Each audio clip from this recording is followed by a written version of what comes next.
Hello everybody, good evening and welcome to the United Stand. I'm Mark Goldbridge and this is your latest Manchester United news and transfer news this Thursday night, the last night of July. It will be August tomorrow, that's how the calendar works. And look, it looks like we're about to put our first bid in for Benjamin Sesko. Updates coming in from Fabrizio Romano in the last half an hour or so. Also, Chelsea looming around Garnacho. That looks like it's going to be a deal as well. It's also a Thursday night 8 o'clock show. Well, it's an 8 o'clock show, so you drive it. Get your comments in. How are you feeling? Man United winning comfortably last night.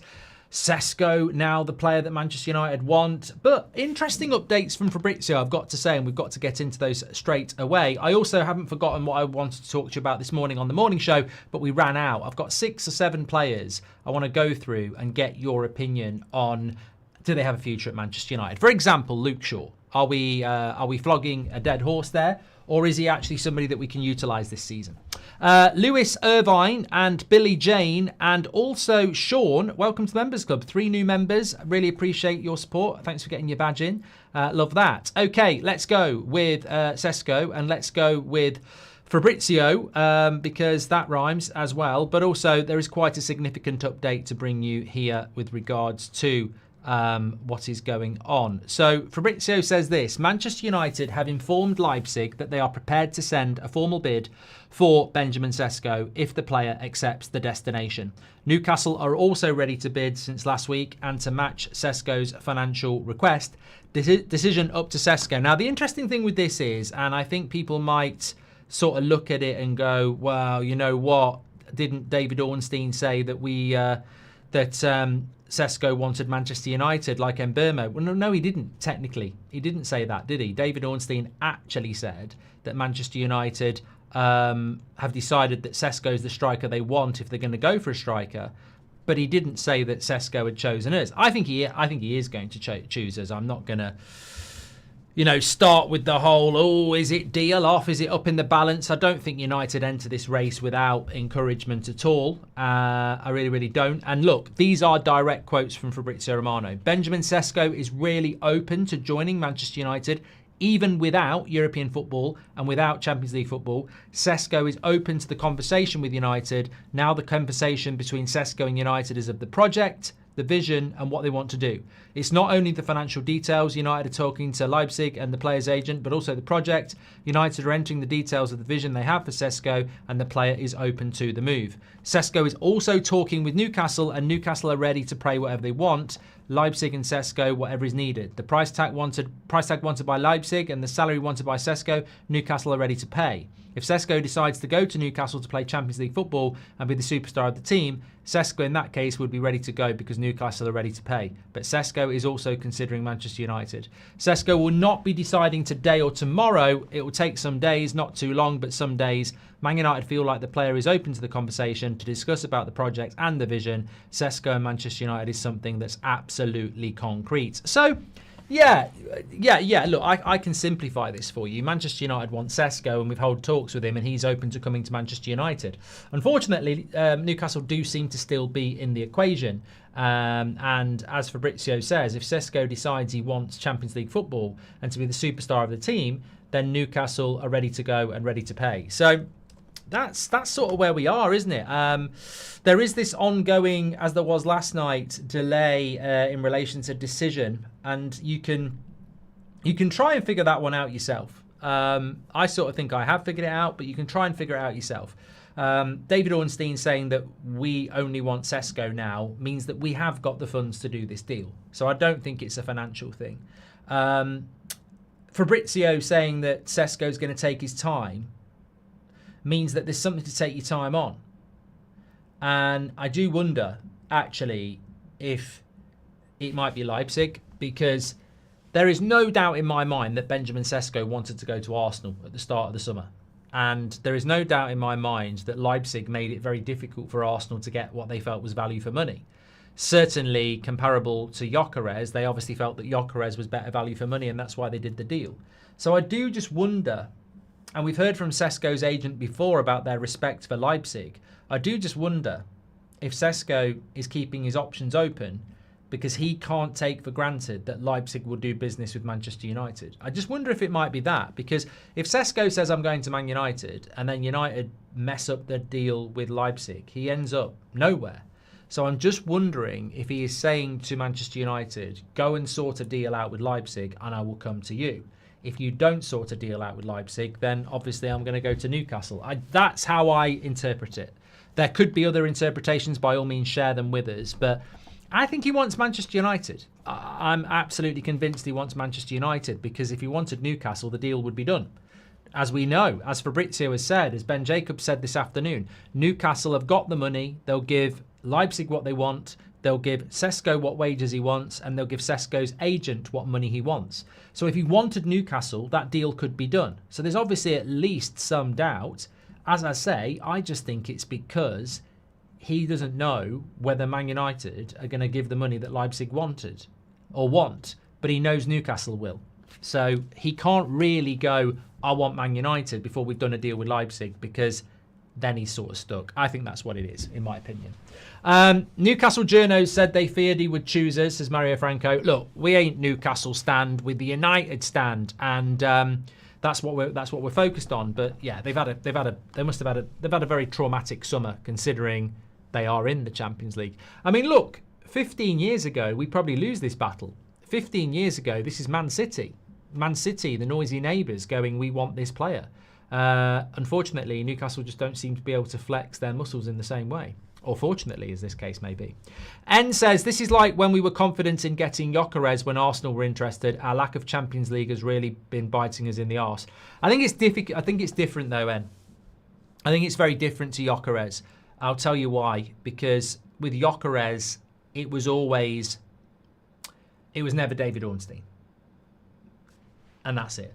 It was never David Ornstein. Hi, man. What is Sesko's injury record like? Says Steve Brown. I get the feeling that we have looked at his injury record, but just very quickly, because we have got time. It's okay. It's good. He hasn't been injured for 3 years. He had a torn muscle fibre in 2022. He was out for 30 days. That was in February 2022. And obviously we're in August, basically 2025 now. So he's not had an injury for 3 years, which is pretty incredible, really, for a young player as well. So that's good. I mean, look, what I will say is this: I can't show it you because I didn't think about it. But what are your thoughts about this? This is the perfect sort of thing to bring in on an 8 o'clock show. So I got sent this, and it's a comparative between Benjamin Sesko and Ollie Watkins. So I'll tell you where it's from. It's from FOTMob. So FOTMob average rating for Sesko is 7. FOTMob average rating for Watkins is 6.8. Goals scored, 13 Sesko, Watkins 16. XG, 9.8 for Sesko, 15.5 for Watkins. Assists, 5 for Sesko, 8 for Ollie Watkins. Chances created, 19 for Sesko, 25 for Watkins. So Watkins is ahead. He's slightly ahead on everything, but I don't see that as a negative. I see that as Watkins is 29 and he's the complete article. I see Sesko as 22 and he's still got development in him. So that's how I look at it. Certainly. Daniel Lee, welcome to the Members Club, and Harry McCauley as well. Appreciate that. Dorgu will have a better season than Frimpong, says 1 Inch Wonder. I hope you're right. I hope you are right on that. It'd be lovely. Onk says, would you go for Sesko or Watkins and a goalkeeper? I probably would go for Watkins and a goalkeeper. Look, we're not being anti-Sesko here. I'm very, very happy with it. But I think we need a goalkeeper, absolutely. So I would take Watkins and a goalkeeper in that circumstance. Nicholas, welcome to the Members Club. Thank you very much for that. We have to trust Vivel not to screw this up, says Mr. Polford. Well, I was going to mention that. I think Vivel really is very, very relevant in this. It's his job. I don't know. I can write the article for the Manchester Evening News for you now. Manchester United don't start the season very well. Sesko doesn't score many goals. And the article drops. Favel is under scrutiny because he pushed vocally for Sesko. Wilcox wanted Watkins. you can see that coming out. It's at the end of the day, it's Manchester United champers. But yeah, look, I think it's the decision that most people are comfortable with, and he has got the connections at Red Bull. So yeah, let's see what happens with it. Brands CAFC says, why don't you do That's Football Live today? Because Terry was going to do Arsenal Spurs, and I said, do you fancy doing a watch along on That's Football? Why didn't I do it? Because I didn't watch Arsenal Spurs, because I've had about 4 hours sleep. I'm bloody knackered, and I was busy doing other stuff. So champers. What about Harry Kane? Says John. Nah. Why do you want Harry Kane? Attacker that drops and plays centre midfield. We need a guy who plays on the last man. Absolutely. Rizik says, hope you well, trust you well. Sesko has the price tag as Watkins. Age gap is 9 years.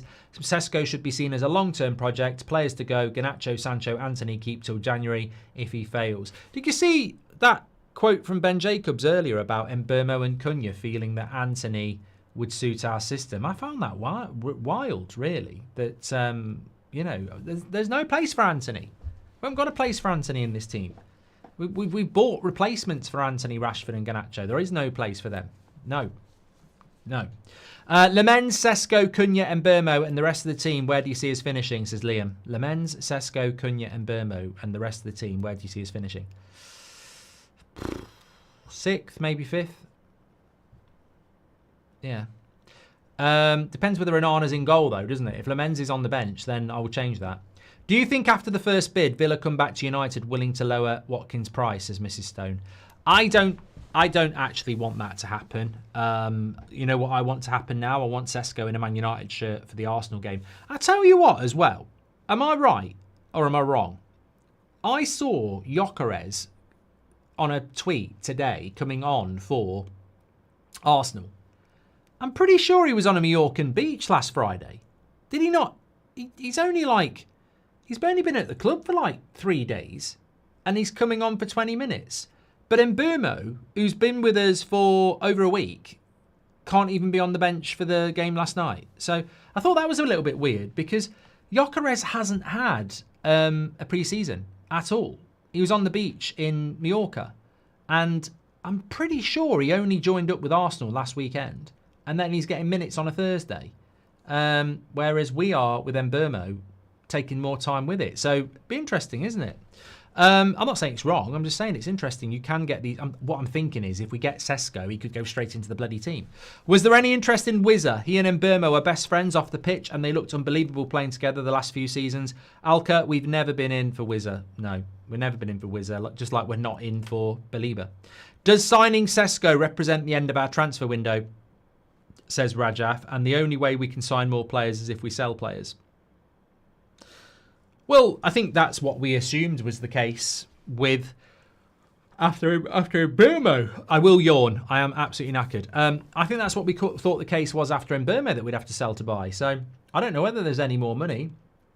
I'm not happy with Sesko and nobody else, by the way. I mean, I've never heard about that being part of the game. We need a goalkeeper, definitely, and I still think we need a midfielder. What percentage do you think we are in terms of signing Sesko, and what are the odds, as Andre? You know what? Oh, you know, people are screaming at the chat saying don't get Goldbridge to give his percentage on this. It's a little bit different, right? Because Ornstein says we're in for him and that's all we want, but then Romano says Sesko's got to make his mind up. We are the favourites to sign Sesko. We are odds on, and Newcastle have drifted out to 2-1.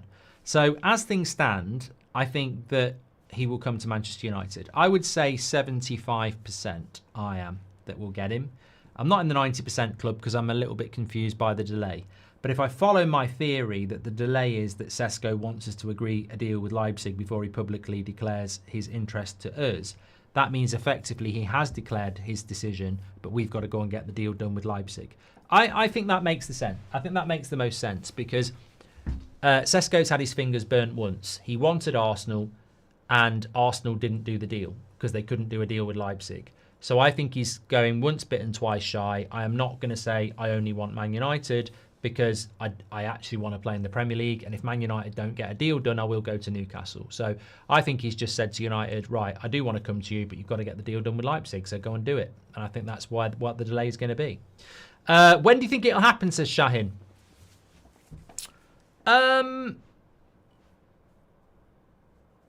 It's Manchester United. Well, Manchester United, I mean, we take 5-6 weeks to do a deal. It's August the 31st tomorrow, so we've got 4.5 weeks left of the window.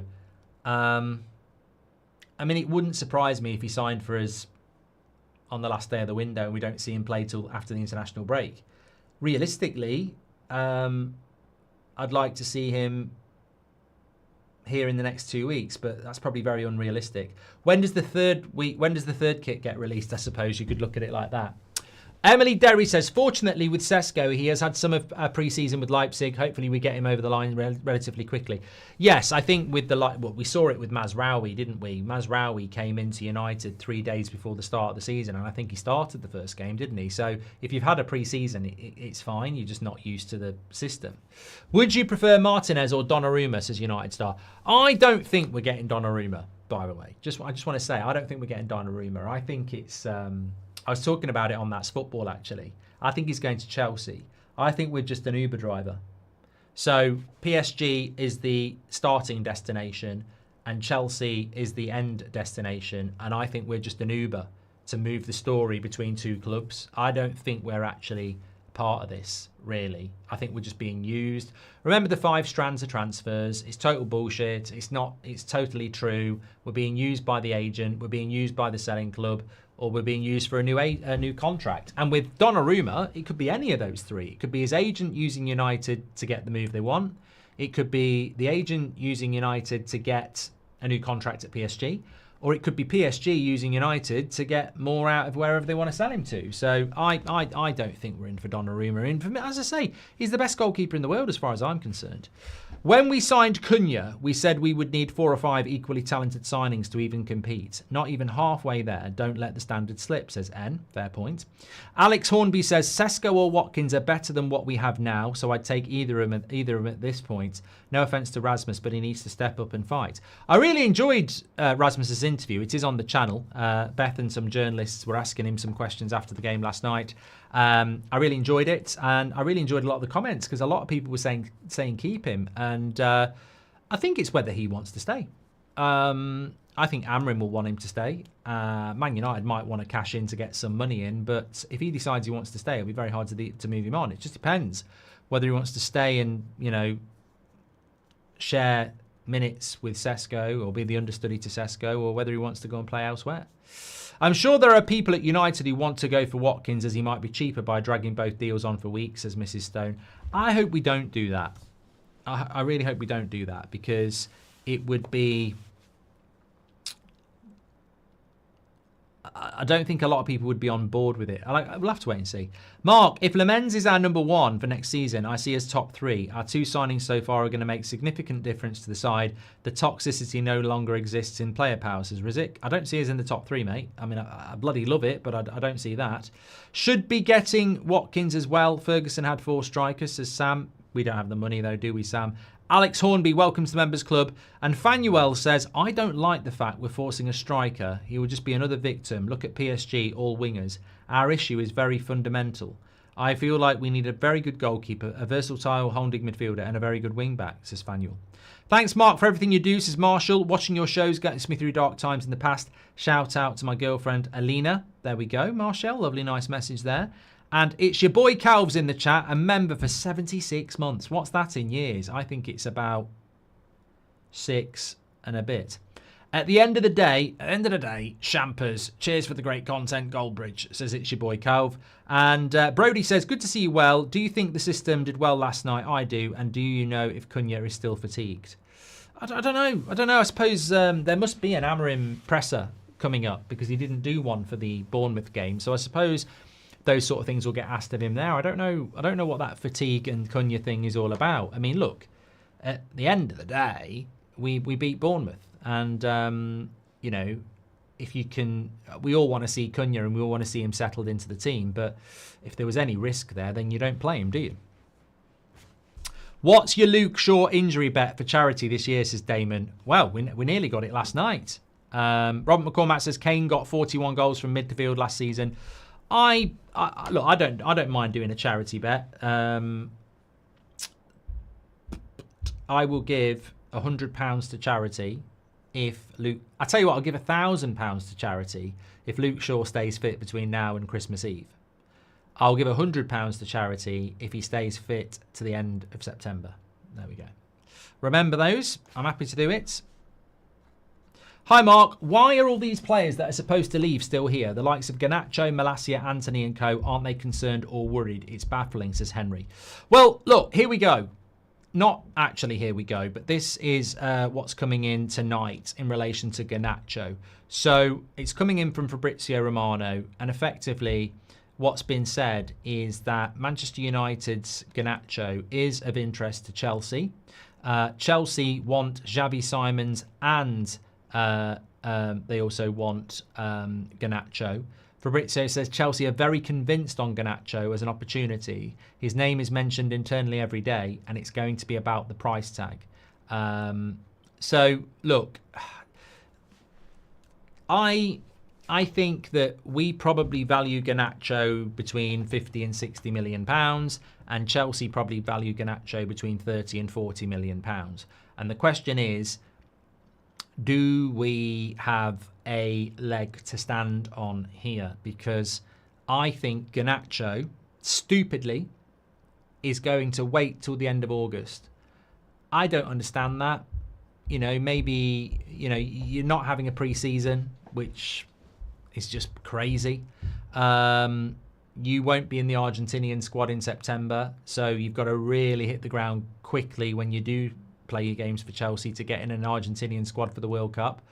It's just, I think it's disrespectful to your own career to sit on your arse and gamble a pre-season and a World Cup to get a cheap move to Chelsea. There were other offers he could have took. Napoli early in June was certainly there. So I don't really get it. I don't think he's unique. I mean, Sancho's doing exactly the same. I mean, the only difference with Sancho is he knows he's not going to the World Cup. But, yeah, I mean, you can see this a mile off. It's going to come down to, will Garnacho and Chelsea get their way? Because, honestly, what are Man United supposed to do? What are we supposed to do? It hits August the 31st. He does a Rashford, I only want Chelsea, like Rashford only wanted Barcelona. And on August the 31st, Chelsea go, there's 35 million, and we basically take it, don't we? Because if we don't take it, what do? Stick him in the reserves? So, I know Amorim said last week that if players think, I think it was aimed at Garnacho. I thought it straight away. I think that was aimed at Garnacho. I don't think Amorim likes Garnacho, and I don't think Garnacho likes Amorim. And remember that story that came out about good luck finding a club. And then he comes out last week with these players that are waiting around thinking we're going to do cheap deals in August. Won't happen. He'll be back in training with Man United. So I don't know. If I was Garnacho, I'd be a little bit concerned as to maybe what Man United might do. They might just go, under no circumstances are we taking a cheap price for you. And you know what? In a year's time, you'll still be worth 35 million because that's cheap. So yeah, you can just go in the reserves. So I don't know. I mean, it'd be a very big step from Manchester United to do that, and I don't know how many of you would agree with it. In fact, we'll run a poll. Let's have a look. Either or. Well, no, we'll call it Garnacho. Sell for, let's say, 40. Keep and stick in reserves. Mrs. Stone says, if I was Garnacho, I'd be looking at the Sesko deal and try to be part of it. Get to Leipzig, do well there. Bayern will buy him in a couple of seasons. Yeah, but he wants Champions League football and he wants to play in the Premier League. And that's a very limited pool. It's basically Spurs, Chelsea or Villa, if Spurs and Villa are in for him. So, Look, Chelsea are very, very good in the transfer market. Apparently his wages aren't even that high at Man United, so I don't know. But look, I've put sell for 40 million or stick him in the reserves, and 61% of you are saying you'd take the money. I saw today that Chelsea want him, and I just sort of like went, well, okay. So what? You know, it's he's never going to play for Man United again. It's not like certain players where you think maybe you can. He's never going to play for Man United again. So we didn't pay anything for him really. It's pure profit. Obviously, it would be slightly annoying if he went and fulfilled his talent at Chelsea and became, you know, one of the best wingers in the world, which could happen. But I do wonder whether United are going to just allow him to get what he wants. And, you know, but as I said, I don't know that he's necessarily the winner anyway, because you're not having a pre-season, mate. It's going to hurt him when the Premier League starts. When that Premier League weekend starts and everyone's playing football, that's when it's going to start. It should hurt. If you're a professional footballer that values your profession, then that should hurt. But I don't know. The scary thing about it is, if you look at it subjectively, he's waiting on Chelsea, and he's helping Chelsea get a cheap deal by waiting till the end of August. But Chelsea aren't looking at Garnacho and going, run, you know, like they've got loads of good players. He's not like he's the star player, is it? I know Chelsea fans that don't even bloody want him. Club over player, make him sit. We won't be bullied, says Yo E. Henry says we should sell him now and put a percentage sell-on clause in the deal since we're selling cheap. You've said it before. Yeah, look, I think whatever happens with any of our players that are young, we should be doing that. So whatever Chelsea give us, there has to be a sell-on clause and some add-ons in there. Certainly. Selling him to Chelsea is wrong, says Brody. Well, yeah, but, you know, what are you going to do? Kenny says, to all the Watkins fans, are you trying to build or are you trying to put a bandage on a wound like we have always done? I'm tired of these Premier League proven nonsense. Haaland came in and became a beast in the Premier League, says Kenny B. Lucas says, breaking, Man United lost the final against Spurs, says Ibrahim. He's always there with those. They're very good. Odds on Sesko scoring the winner against Arsenal, and does the Gyökeres celebration. What a middle finger that would be to Gyökeres and Arsenal, says SJW. Feels good. Well, it feels good for some of you. Has just gifted 20 memberships, so make sure you say thank you to that. And Varen's just gifted 5, so say thank you to Varen as well. Alex Hornby says, are you getting the new FC26? Looking forward to the new streaming in career mode. Trust the process. Champers. I'll give it a go, mate. I'll give it a go. I definitely need to turn sacking off. That did me badly on FC25. Henry says, why are all these players that are supposed to leave still here? The likes of Garnacho. I've done that one, haven't I? Okay, so look, this was something I wanted to talk about this morning. So keep driving the show. Get your questions in if there's some burning topic you want me to discuss or the chat to discuss. But I wrote a list of players last night after the game and thought I want to bring this into the show, and it suits perfectly for the 8 o'clock show. So let's start off with Luke Shaw. Music World said I would sell Luke Shaw. We're not going to be able to do that. I thought he did reasonably well last night. There was an injury scare that made me think this is the problem. But look, we can't sell Luke Shaw. So I don't know. And when I say what's the short-term and long-term plan, I don't know what the long-term plan is with Luke Shaw. I mean, it's not like, I just don't know. I don't know where he goes. Maybe Saudi at some point if he fancies that. But very difficult player to move on because he's on 200 grand a week and he's got 2 or 3 years left on his contract. So Luke Shaw stays, but in my opinion, he has to sit on the bench. That's what I say. I think he's got to sit on the bench because Dorgu should be playing at left wing back. And realistically, the centre-backs for me have got to be Yoro, De Ligt and one other. Now, if it's Mazraoui, then Yoro can play left-sided centre-back. If it's Martinez back, then he will play there. You could even say Aiden Heaven. So I don't mind Luke Shaw staying because we can't remove him, but if he stays fit, I still think he becomes a bench player to me. What about Casemiro? I think with Casemiro, it's a little bit different. He wants to play in the World Cup for Brazil, and I think if we had European football, Casemiro would be quite useful. The pace of Europe is slower than the Premier League. But I saw it again yesterday. I don't think he played badly yesterday, but there was a couple of times again, like, like when someone makes a tackle and it's almost like it was against West Ham and you're going, we're playing Bournemouth. It was that late. He just flew into a couple of tackles and was nowhere near them. And that's always a big indicator to me that there is a player that's struggling with the pace of the game. So I think with Casemiro, I like Casemiro. I think he's one of the best holding midfielders of a generation, really. But I don't think he can deal with the speed of the Premier League. And I think that becomes a big problem for us. We are paying him a lot of money. I'm not convinced he's going to go anywhere. But I certainly think we should be limiting his game time. I don't think he should be a starter. So I expect Casemiro to stay, but I would cash in if I could, really, and I'd be bringing in a midfielder as his replacement, which is exactly what I think Amrin wants to do. I think the midfielder he wants would mean that Agate, Mainu, Bruno, and the new midfielder would be the main people, really. Mrs. Stone says, I think Shaw becomes a coach at United. Yep. And Mojo has gifted 50 memberships. What an absolute legend you are, Mojo. Thank you very much for doing that. Make sure you say thank you.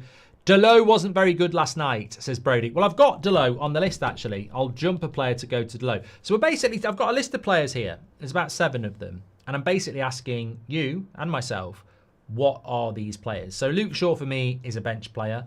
Casemiro is a player I would move on if I could for this season.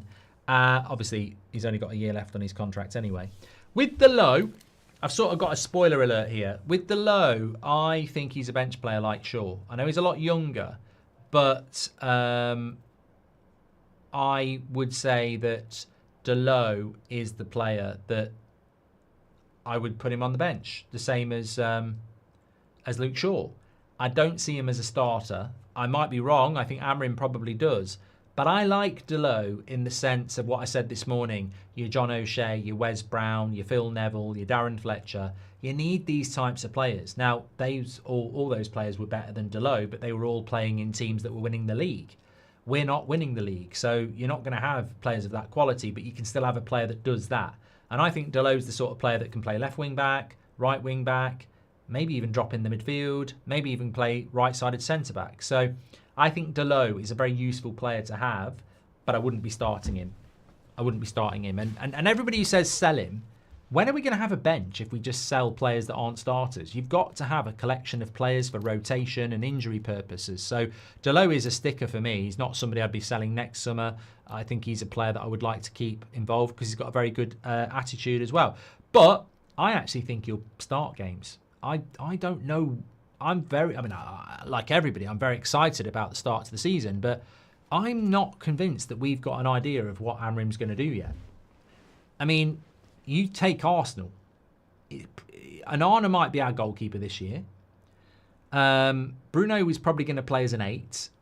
Who are the 2 number 10s going to be, and who's going to play at right wing back? And look, I wouldn't be surprised if Mason Mount starts against Arsenal. I really wouldn't. I've seen it before. Ten Hag was the master of this. You buy him a player and then he doesn't pick them. So I wouldn't be surprised if we saw Mount with Cunha, Bruno with Agate, and then Delo at right wing back and Ahmad and Mbeumo on the bench. And I know that sounds incredible, but it wouldn't surprise me. He might pull a Ten Hag and just be like, I'm going to, I don't know. We'll see. Cunha rejected Champions League football, says Z3 Music Official. And Mbeumo rejected Champions League football for United. Sesko is rejecting Champions League football for United. When you're the biggest in town, season doesn't matter. Glory, glory, says Z3 Music Official. Thank you very much for that. I certainly think after if we do get Sesko, I think after the Europa League final when we lost to Spurs, if I'd said to you all, we're going to sign Mbeumo, Cunha and Sesko, I think everyone would have been quite surprised and quite happy. Praticus says, shout out to Dan and Andy, long-term employees at United who were made redundant this summer, who deserve some recognition for their service. Mate, if you are a former employee of Manchester United and you want to get in contact, that's footballmedia@gmail.com. We'd love to hear from you anyway. But absolutely shout out for Dan and Andy. There's so many people that have lost their jobs at United over the last year, good people. And big shout out to Dan and Andy and everyone else who's lost their job, because you shouldn't be forgotten. You've been, hard done by, I think. Amar Dedic at right wing back, playing for Benfica tonight. Young talent from the RB group, could be a decent shout after the season in Portugal, says Eden. Would you have taken this window so far, says Rory. We have had a better window than Newcastle and Villa and in a worse position financially. Ineos take credit. Yeah, you're not Rory C, you're just a wish version, Rory. You always come and talk shit. I think you actually are an employee of Talk Shit, or you're Radcliffe. I mean, Ineos should not take credit, no. I would not take this window so far, no. And having a better window than Newcastle and Villa, what about our real rivals like Liverpool and Arsenal? So no, I don't think this is a transfer window I would take so far, because what you're asking me to take, Rory, effectively, is a big tube of lube, and no, I won't go that far, but I would not take this transfer window, no, because effectively, Mbeumo hasn't kicked a ball yet, and we're playing a game in 2 weeks. Cunha is our only signing, and nobody's been sold. So I'm not going to glaze a hypothetical transfer window at the moment. The season starts in 2 weeks. No goalkeeper, no striker, no sales, no midfielder. So I don't think it's a good transfer window at the moment. For me, it's still a 4 or a 5. If Sesko comes in, I'll push it up again. But look, even if we get Sesko, when is he going to be here? Is he available for the first game of the season? Is Onana in goal? There are still questions to be asked about this transfer window, in my humble opinion. Next player I want to talk about is Mount. What do we see for Mason Mount? I don't know. I sort of agree. Well, I do agree with Robert McCormack that Amorim likes Mount. And I thought he did okay last night. And the thing about Mason Mount is he tends to do okay. And then I remind myself, almost give myself a pinch and go, ow. And the pinch says, he cost us £55 million and he wears the number 7 shirt. And then I go, yeah, Mason Mount's not Delo. He's not some, utility player. He costs £55 million and he's running around in the number 7 shirt. He's meant to be delivering like Bruno. He's meant to be delivering like an Odegaard. He's meant to be delivering. And all he ever does is play all right. And I thought he did all right last night. I mean, he certainly got the assist for Dorgu. But I'm somewhat perplexed by what Mount is, because one, his injury problems are a concern. Hopefully he can stay fit. But two, we've just spent £127 million on people who play in his position. So that's an admission from Amorim, and it's a lack of trust, probably in his fitness. So I don't really know what Mount is. He's almost the younger version of Shaw. You can't sell him because nobody wants him.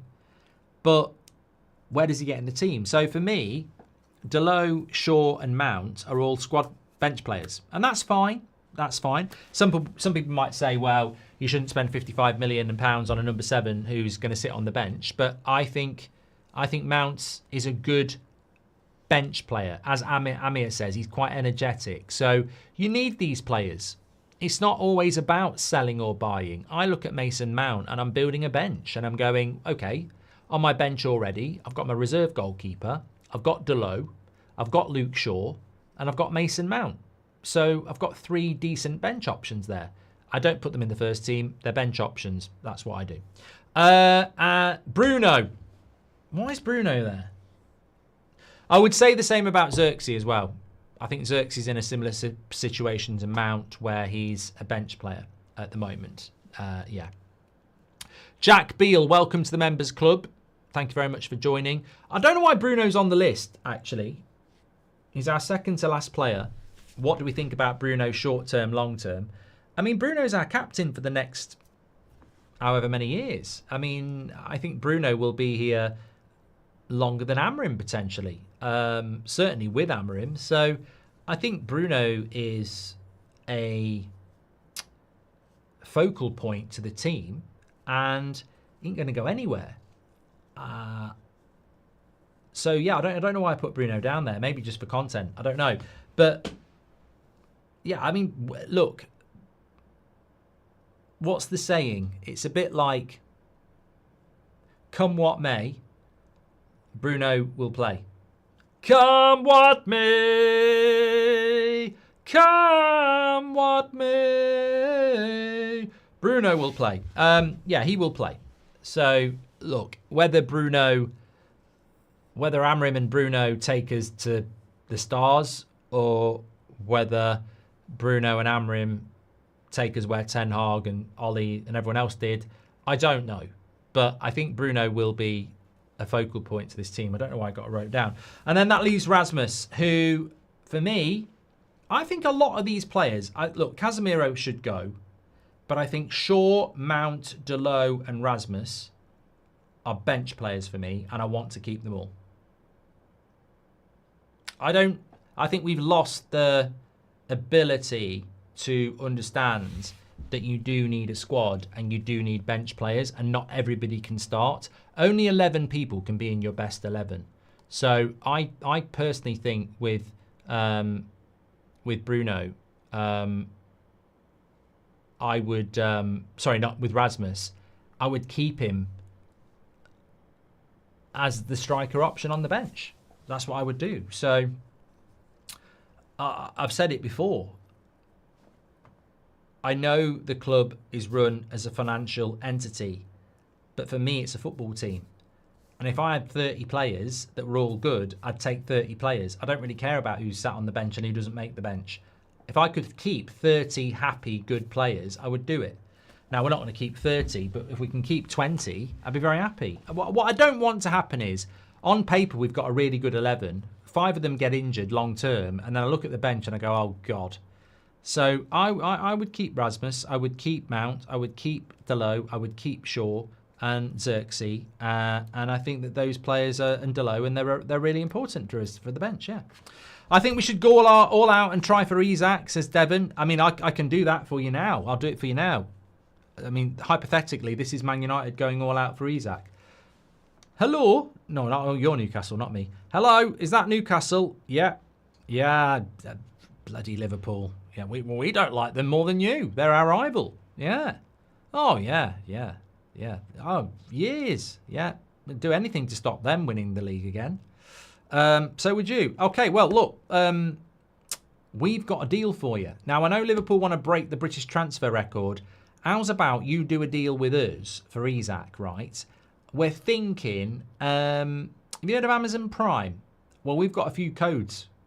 Hello? Hello? They've hung up. Yeah, it'd be we can't do anything with Isak, mate.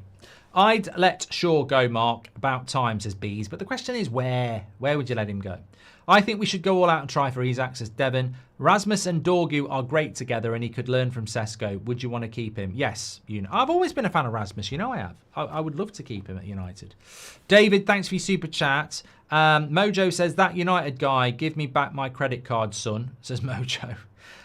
Bruno was good last night. You can see the system, says Brody. Hey, mate, I'm not for changing on this. I want you to be right, and I want Amrim to be right. My stance on Bruno is really easy. Don't like him in the midfield. Really hope it works. Want to eat humble pie. Not humble pie. I want to be wrong. I'm not one of those fans that, says, I don't like this player, I don't like this position, and I want to get proved right. I want to get proved wrong. I want Amrim to do well. But I don't like Bruno in the midfield. I'm not convinced it's going to work. But my trust is in Amrim, so I hope it does. Who would you want in the midfield, Marks? It's the 3-2-3-M. I'd want symmetry. I'd want specialists. I'd want 2 people who know what they're doing. So I'd rather have Agate and Mainu, but ideally you'd have Agate and look. We're not going to get him, but someone like Adam Wharton, Baliba, Yulmlan, someone like that. Agate and one of those. I don't like Bruno in the midfield. I'd play him as a number 10, but Amrim wants to play him in the midfield. If Garnacho was at any other club, they'd be wanting 60 million. Love the channel. You cheer me up all the time. Keep it up, mate, says Brit Ace. Thank you very much for your super chat, mate. How would this window go if we'd won the final, says Daniel? I think we'd have Liam Delap. What a question. That United guy's gifted 20 memberships. Thank you very much for that, legend. We've had over 100 memberships gifted tonight, by the way, so should have a load of badges in the chat. But I think it's a great question, and this is why I love the 8 o'clock show, because you always get these questions that just are simple but brilliant. What would our transfer window look like if we'd won the Europa League final? Well, we'd have Liam Delap. And if we had Liam Delap, he ain't as good as Sesko. Now, I'm never going to sit here and say, well, it was a blessing in disguise. It's not a blessing in disguise to not be in Europe at all and not be in the Champions League. But I think Sesko's better than Delap. You are in cuckoo land if you think we can compete with the top 4 in the transfer window. We should, but we are owned by the Glazers, not Ineos, says Rory. So why are you giving credit? In your last chat, you gave credit to Ineos, and then you've just admitted that the Glazers run the club. Give credit to Glazers then. Jack Beale, welcome. I'm not giving credit to them. Jack Beale, welcome to the Members Club. Thank you very much. Ross McRae Magician says, could you see Sesko being announced at the Fiorentina pre-season game at Old Trafford, holding up a shirt on the Old Trafford pitch in front of the fans? The only problem with that, Ross, is it's a week on Saturday. A week on Saturday. That's like 9 days. 9 days in a Man United transfer window is like 9 seconds. It goes like that. So I don't think he's going to be holding the shirt up against Fiorentina, no. Get the badge in, says Bob. Well spotted. I've just realised. Yeah, well spotted. If Mbeumo and Cunha don't work, I might just call it a day and focus 100% on my life. Enough is enough, says Fanuel. What would that involve? So you see, I'm intrigued by this, Fanuel. So if Mbeumo and Cunha don't work, you're just going to focus 100% on your life. What would that mean? Like, would you take up gardening? I mean, I'm genuinely intrigued. Jack says, hello, Goldbridge. Hope you're well. First super chat. If you don't get a midfielder this summer, who do you get next summer as a staple signing? Look, at the end of the day, I would say that if we don't get a midfielder this summer, that's a failure. But if we don't get a midfielder this summer and we get 5th and we get Champions League football, then you would hope next summer that we would go for a really high-profile midfielder. The problem is we wouldn't, because Amorim would go, well, I've got 5th place with Bruno and Agate, so why do I need a midfielder? So I think that it's a double-edged sword, isn't it? If we do well without a midfielder, why would we buy a midfielder? But I do think we need one. Just on the poll that we've got running here, Garnacho, sell for 40 million or keep and stick in the reserves. 74% of you would take the money, whereas 26% of you would stick in the reserves. That's a very mature answer, because you could just be, there's no consequences to my vote. I'm going to be stubborn and say stick him in the reserves. But actually, it's a very mature approach to say, I'd take the money and get rid of him. I quite like that approach. Because if you stick him in the reserves, there is something that's always going to be asked in every interview. He's still a problem. He's still at the club. Whereas if you take the money and say piss off, you sort of like go, not really bothered. See you later. Off your trot. So there is something to be said for that. I expect Mount to play big games, bench versus the rubbish, says Robert McCormack. Look, Robert, I don't disagree with you, but pray tell me where he starts. Because you say the big games. I would say in the big games, Liverpool, Man City, Arsenal, Chelsea, Delo will play. Because we're not better than them. So it will be a back 5 with the counter. So Delo will play right wing back. Bruno will play in the midfield with, let's say, Agate. Which means 3 positions for Cunha, Ahmad, and Mbeumo, and you're going to start Mount. So I don't see why you'd start. Again, I would pose the question, Robert. Why did we buy Cunha and Mbeumo if we're going to start Mount in the big games? I think he's going to be an impact player like Member. I think he's going to be a bench player. I think we're managing his minutes. I think United know he's got a problem. I think Man United, and this is just pure speculation, I think Man United know if you play Mason Mount as a starter every week, by the end of the month, he'll be out for 3 months. I think United know if you use Mason Mount for the last half an hour of a game every week, you'll probably get a season out of him. I think United are managing Mount. I think Amorim likes Mount, and I think he will use him a lot, but he'll be using him from the bench because he's been advised if you use him as a starter, he'll be out. So I think Mason Mount is now going to become a £55 million cameo player because that's probably all we can do to get minutes out of him. I might be wrong. Thanks for the content, Mark. Going through a tough time and United in this community keep me going, says Lee the Red. Great to hear that, Lee. Thanks for being part of the community. Thank you very much for your super chat as well. Mazraoui should be our right wing back. Delo should fight for his position. I mean, look, Mazraoui's a very interesting player. What is Amrim's best three centre-backs? Your three probably different to mine. I think it's got to be De Ligt centrally because he's the best central centre-back we've got. I think Yoro's got to play, ideally right centre-back, but that benches Mazraoui. And then Martinez isn't fit, so would you go Maguire? Not quick enough. I think for me, it's got to be Yoro, De Ligt, and Mazraoui. I think that's our best three centre backs. It means picking one of them as a left-sided centre back, which they're not going to be that comfortable with. But I think Yoro's so technical he can do it.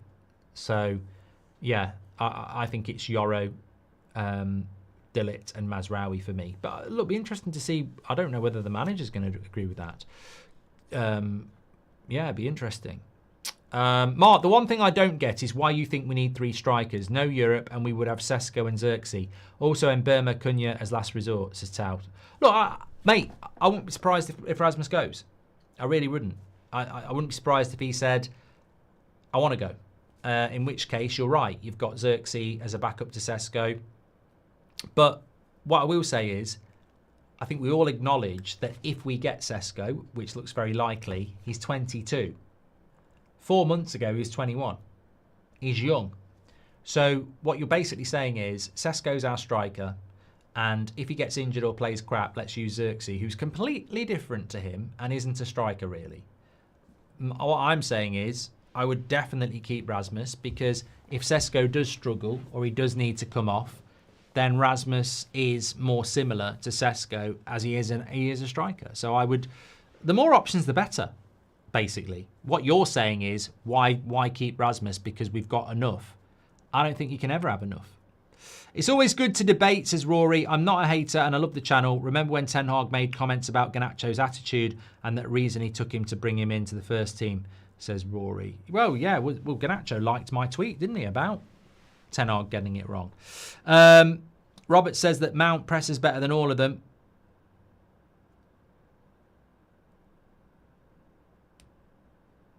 Yeah, I don't have a problem with that. I was trying to think of a problem.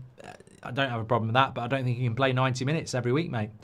Given that he's been cutthroat with those ousted, Ruben says he's happy with the current plans for the end of August, and that's why his style of play and first 11 must be implemented immediately. No excuses, says Hitton. Look, the great thing about pre-season is that it sensationalizes expectations. I remember when Ten Hag's first summer in charge and we were out in Asia for the tour. And I remember all these training drills. And I think he was using Chong a lot for some reason. I don't know whether it was off the back of a major tournament. I'm sure Gomez and Chong were playing and maybe Greenwood as well. And there was good football and we were doing quite well. And everyone was like, here we go, we're cooking. And then obviously we lost the first two games of the season to Brentford and Brighton. So the great thing about pre-season is, what I like about what I want from pre-season is wins. Because that draw against Leeds, the Amrim outers were there. Because they are there. They're just waiting in the shadows to jump out and go, Amrim out! But at the moment they have to go back in the shadows. So I think winning the games through pre-season is what I want. Beyond that, it's very dangerous to start going, oh yeah, we're looking so good. I don't know what we're looking like. I just said there, I don't know what his three centre-backs are going to be. I don't know what he's going to do at right wing-back against Arsenal. I think he'll pick Delo. So is he going to pick a team per game, or is he going to have a best 11? Is he going to look at the game and go, let's tweak it and change the 11 every week? Or is he going to go, this is my best 11? Look, you can have a best 11 when you're playing one game a week. I don't know whether he's going to do that or whether he's going to go, like Robert McCormack says, right, we're at home to Burnley. Let's get Mount in. Let's put Mbeumo on the bench. Let's play Ahmad at right wing back. Let's start Rasmus. You know, I don't know. Let's play Harry Maguire instead of De Ligt. Is he going to be rotational? Is he going to have a best 11? And until we know who else is going to get bought, I don't really understand why anybody would say, yeah, we're going to have a great season, because I think there's too many unanswered questions at the moment. But the pre-season does look decent so far. Any of Kiwi, White, Mosk, Calafiori start for United? Kivior, Ben White, Mascara, Calafiori. It's not the Arsenal channel, mate. I haven't seen enough of Mascara yet. Kivior, no. White, no. Calafiori, I don't think is settled yet. No, none of them. Is Douglas Luiz still an option? I'd send Collier on loan to get minutes and try to get Luiz for cheap. Apparently he's going to Forest, Tyler, which is a good signing for them. Alberto Sanchez says, I think Amrim thinks he doesn't need a midfielder now because his system doesn't need a midfield specialist because we play with 3 on the back. I don't think we're getting a midfielder. I don't think we're getting a midfielder. And it's interesting, isn't it? Because at the start of the window, we were talking about getting a right wing back as well. That's disappeared completely. I mean, can I just remind people, Kenda was somebody we wanted to buy. He's a right wing back. So when we didn't get Kenda, we basically just didn't bother with a right wing back anymore. So that's interesting in itself that we did want a right wing back and we're not going to get one. Now it looks like we're not going to get a midfielder when we did want one. Junior Girls Milk Cup champions, says Wayne Finnegan. Well done to them. Well done. The Milk Cup. I heard rumours about Garnacho going to Chelsea, says you know, and we've spoken about them. Lee Galdart says, hi Mark, who will play more this season, Mainu, Casemiro or Agate? Well, let me know in the chat. I think, as long as no one gets injured, I think Agate. Yeah. I think that makes more sense to me. Yeah. Just going through some of the stuff that Ben Jacobs said on the show this afternoon with Mords, if you didn't see it. Mainu wants to sign a new contract at Man United. Sancho is prepared to lower his wages to go back to Dortmund. And also, obviously, we've spoken about Garnacho and what might be happening with him. Palhinha is on the verge of joining Tottenham. I was talking about that on That's Football. That's moved really quick. They've got really good connections with Bayern Munich, haven't they, Tottenham? Obviously, they sold Harry Kane there, but they got Tell from them, didn't they, as well? RMC Sport have just released a story from France in the last 20 minutes. Donnarumma has no intention of leaving PSG. I never fell for that story at all. I've noticed that with United over the years. You get one really good story like Sesko, and then there's always a second one that's a load of bollocks. I've seen pictures of Martinez training. When's he back? After the international break. Yeah, after the international break is what we're thinking. That was always the plan. Always the plan. I think it's Shaw, De Ligt and Yoro, says Brody. You might be right. You might be right. Hi, Mark. If we're coming 5th, we will be in the Europa League, says Sean. No. No. I mean, you're right, but that's not how it works. There's an extra place. There's 2 places up for grabs for the Champions League every year for the 2 best countries who perform in Europe. And we really should be locking this down every year now, England, because look at Spurs and Man United. Shit in the Premier League, get to the final of the Europa League. So you'd expect our top 4 to hit the quarterfinals of the Champions League, in which case there ain't no other country that's going to have that sort of power. So 5th place should always be Champions League from now on, unless we have a really bad year in England, in Europe, which I don't think we will. Jack Beale says, if we don't sign someone as an 8 or 6 this summer, who do you go for next summer with 55 million?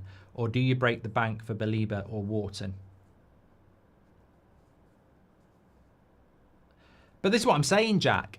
It depends what happens next season, because if we finish 5th next year and Mainu, Agate and Bruno have done well and Kone's coming through, you probably wouldn't buy a midfielder. Joel says, do you feel like the club has backed Amorim so far? No. That could change by the end of the window. And look, obviously, the Glazers get a lot of deserved stick, and so does Ineos and Sir Jim. But at the moment, you know, at the end of the day, Mark, you know, I've got the champers out, and, you know, Cunha, Mbeumo, Sesko. I mean, what's backing if it's not that? Well, I'll explain to you. Shut up. The backing would be to have players in place for pre-season, like Arsenal have, like Chelsea have, like Liverpool have. You haven't done that, and you haven't signed Sesko yet, and you haven't sold anybody. So I think, and the goalkeeper's not been done either. So I think at the moment he hasn't been backed fully. He's been backed by a percentage, but he's not been fully backed. Will Garner go to Chelsea, or will he just be kicking around on the bench with Sancho all season? They'll both go, you know. They'll both go. Mark, you are the god of blokedom, says Jason. Mark, the one thing I don't get is why you think we need to have done that one from Tao. Right, okay. End of show. This is going to be a very short after show as well, because I'm absolutely exhausted. I mean, I don't know about anybody else. I've had the worst headache today. I did this on Sunday as well. I tried to do some exercise, had next to no sleep, and it just ended up giving me a headache. I don't know whether it's dehydration or anything like that. So stupidly, my plan was to go, well, basically, I went to bed after the show last night, and I went to bed for about 3 hours, but the dog woke me up halfway through that. So I probably only got about 2. Then I did the show. Then I went to bed at 5 and again got woken up, so I only got 2. I probably had about 4 hours sleep. And I was planning on getting another 2 or 3 over lunch. And then I was walking around saying to everybody, I'm fine. The builders, I'm fine. Do you want a cup of coffee? I'm fine. Because I was drinking coffee. I'm absolutely fine. And actually, I'm not fine. I was watching Bluey with Seb about an hour ago. And the next thing I knew, I was dribbling on my T-shirt because I'd fell asleep. So...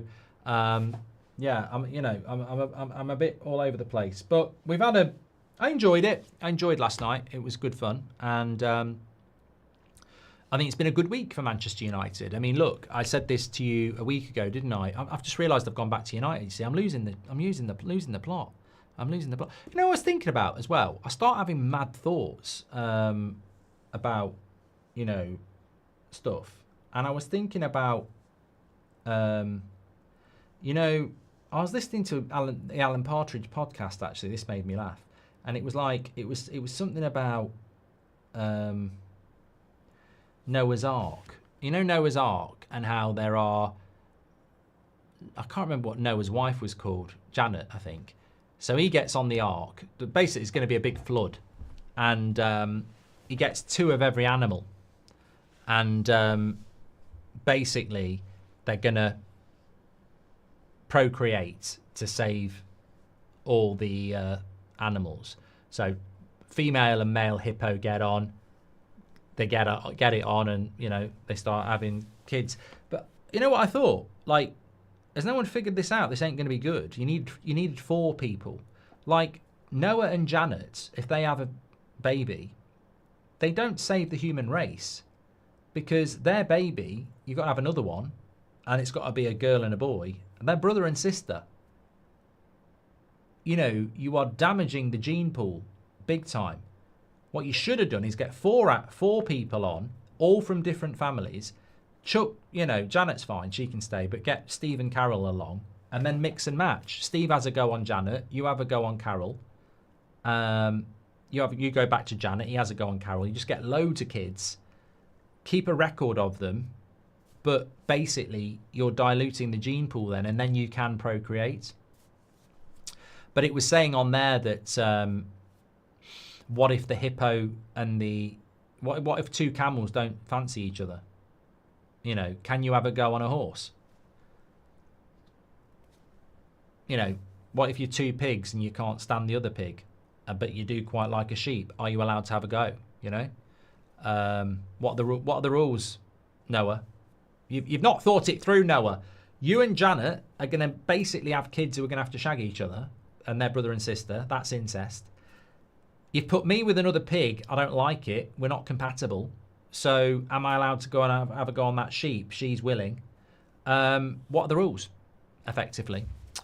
And then it got me thinking even further. I mean, this is just tired talk, like classic tired talk. But imagine, you know, I remember being down the pub before Christmas, and we were having one of these lad chats, and one of the lads said, I would love to survive a zombie apocalypse with, I can't remember what her name was, Weather Girl from GMTV.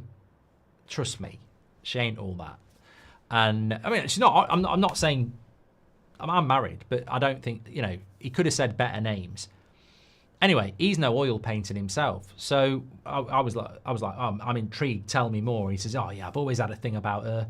If there was just me and her left, then imagine the fun we'd have.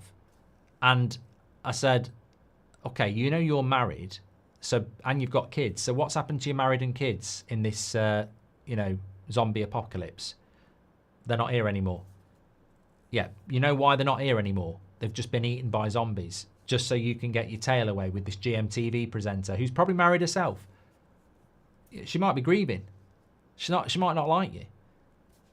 But you know what? It got me thinking. If I was the last man on earth, and then there was another woman who was the last woman on earth, and I didn't fancy her, and she's going, we've got to procreate for the rest of humanity, I'd go, says who? I'm not putting this there for the sake of mankind. That's the end, isn't it? In fact, why don't you go and sit in the corner, because I don't want to look at you. I'm not having that on my conscience. I shagged an ugly bird to save mankind. I didn't. And it's, you know, look at the dodo. They've gone extinct. Oh, you know, I'll tell you what, I'll write it down. Human race went extinct because I'm not shagging you, basically. I don't feel any inclination to do it. I wouldn't be able to do it anyway. I'm not going to do it. I don't feel any moral compass that I have to do this to save mankind. The reality is, so what? I'm not doing it. Everybody thinks they would do it, but I'd rather have a wank. I'm not doing it. No, I wouldn't do it. And also, imagine what our kids are going to look like. All right, fine me, but look at you and your personality. I wouldn't even like the kid. That's the thing. I do something I don't want to do with you for mankind. Then we have a kid. It looks like you, and I don't even like the kid. And, you know, the thing about a kid is you've got to get up at night, you've got to feed it, you've got to change its nappy, and it's going to look like you and remind me every fucking day that I did that. No chance. Absolutely not. People never think that through. They always assume it's going to be a really willing, beautiful woman or man. And trust me, if you are a man and you've just put yourself with another man, you're not recreating. It's over anyway. So you can't do it, unfortunately. It's the one thing where they do discriminate. If two men or two women are left on the world, they can't have kids. Not my rules. Blame it on Mother Nature. You know, she's quite indiscriminate when it comes to that sort of thing. If it's Alan and Steve, that's the end. If it's Carol and Sharon, that's the end. Which in my opinion, that's discrimination, which I hate. But, you know, what are you going to do? You can't do anything about it. That's just how my brain's been working today. This is what 3 hours of sleep or 4 hours of sleep does. I need to sleep. Anyway, thanks everybody as always. Absolute legends. The Book of Genesis by Goldbridge. Yeah. Well, if it was Goldbridge and Eve, and I didn't like her, that would be it. I'd say go and play with that snake. Not in that way. I've seen those sort of videos. I'd be like, I'm eating the apple. Save me. You, Goldbridge, you've ate the apple. You are now cast out into the desert as a punishment away from Eve. I'd be like, get in. See you later. I'd rather die of thirst than go anywhere near that. I'm not eating that. I meant the apple. Right. Anyway, here's a pint from me, says Adosh. And it could be worse for you if it was another lad, says Jacob. We did cover that off. We did cover that off, didn't we? Ragza Richards says, I hope Amram is backed. Our squad has been changed so much to accommodate his system. And if the ownership wants him to get results, he needs a few seasons to get back. You know what? I don't normally watch the after show, but I'm definitely going to watch that last 5 minutes because I don't actually remember what I said. I need sleep. I know I was talking about Noah and I got onto Adam and Eve, but I don't really know how I got there. I'll watch it tomorrow. Thank you very much. It doesn't matter how much, somebody in the chat's getting really confused here. It doesn't matter how much a woman makes love to a woman, you can't get pregnant. Or a man to a man. I mean, I'm really doing biology here, but it doesn't matter how much they love each other and how much they do it, they can't procreate. It's one of those sad things. Thanks everyone for watching. Take care, and I'll speak to you later. Well, they can do, obviously, with modern science, I think they can, but like in a hypothetical, everybody's dead, the hospitals are closed, you can't use test tubes and stuff. It can't happen. I think I'm right on that, aren't I? Producer's just saying end the show. Anyway, thanks for watching. Take care.